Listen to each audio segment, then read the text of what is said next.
picture this. Late 1700s Europe. A small fog-drenched village where superstition is law, and candlelight is the only thing pushing back the darkness. For weeks, a chilling mystery has gripped the town. Every night, precisely at midnight, the old church bell tolls a single, mournful note. But here's the terrifying part. The bell tower is empty. The rope hangs still. No one is there. And with every ring of that phantom bell, someone dies. A series of unexplained deaths, each one following the tolling of the bell. Fear, thick and suffocating as the fog itself, has settled over the village. Enter Elias, a young scribe, just arrived from the city.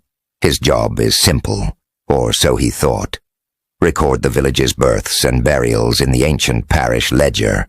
He's a man of logic, of ink and paper, sent to bring order to the chaos of life and death. But what he finds is something far beyond logic. As he opens the dusty leather-bound ledger to record the latest victim, his blood runs cold. The name is already there, written neatly, precisely, and the next name, and the one after that. A list of the recent dead, all logged in the book, but the dates of their entries are decades old, and the handwriting, it's his own, a handwriting he's only just developed.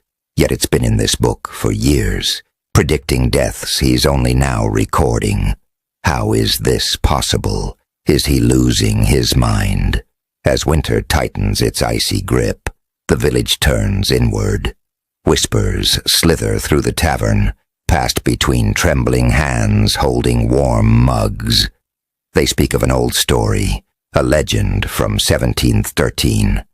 A pact, the town's founders, desperate to save their village from a famine that threatened to wipe them all out, made a deal. A deal with something ancient, something that slumbers beneath the hallowed ground of the graveyard itself. The terms of the pact were simple and horrifying. Prosperity for the village, in exchange for a soul. Every full moon, the bell would ring. The ink in the ledger would bleed, and one villager would be claimed, their life a toll paid to the darkness below. Elias is trapped. He's a man of reason caught in a world of supernatural dread.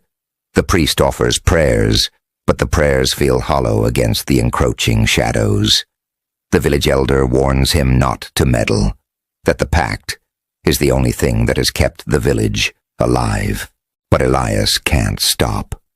He sees the fear in the eyes of the children, the despair on the faces of his neighbors, and he sees his own name waiting at the bottom of the page. The world around him begins to unravel.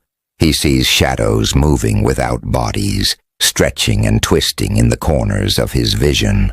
Candles in his small room refuse to stay lit, sputtering out as if snuffed by an unseen breath, plunging him into darkness just when he feels he's close to an answer. The air grows heavy with the scent of damp earth, and something else. Decay. And then comes the knocking. Faint at first, a muffled thudding from the direction of the churchyard. It grows louder, more insistent. The dead, freshly buried, are knocking. From inside their coffins. Are they trying to get out, or are they trying to warn him? Elias realizes he is in a race against time, a race against fate itself. He must decipher the cryptic clues left in the ledger, understand the nature of the entity that holds the village in its grasp, and find a way to break a century-old curse. The full moon is rising again. The bell is waiting to toll. The ink is ready to bleed. He has to uncover the truth before the ledger claims its final victim, before his own name is called. The pact was made to save the village, but what if the price has become too high? What if the entity is no longer satisfied with just one soul at a time?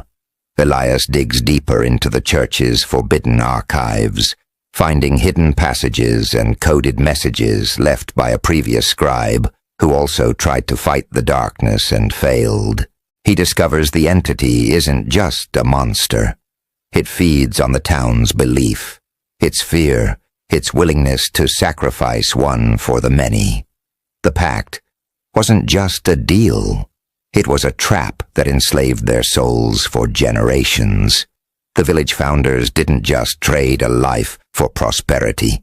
They traded their humanity. The final confrontation is inevitable. Elias must venture into the catacombs beneath the graveyard, the very heart of the entity's power. Armed with only his intellect, a flickering lantern, and a desperate plan, he must face the thing that has haunted the village for a century. He learns that the ink in the ledger isn't just predictive, it's a conduit. The act of writing binds a soul to the entity. His own handwriting is the weapon being used against him and his people. Can he rewrite the pact?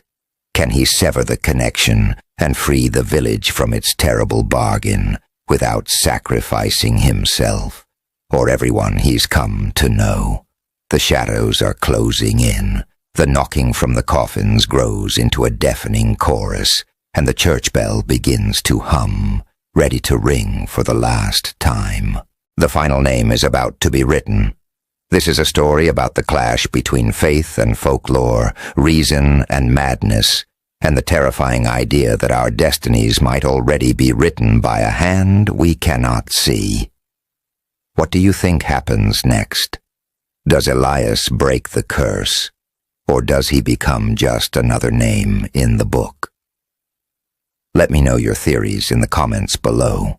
I read every single one, and I'm really curious to see what you guys come up with. If you loved this deep dive into a dark and forgotten tale, do me a huge favor and hit that like button.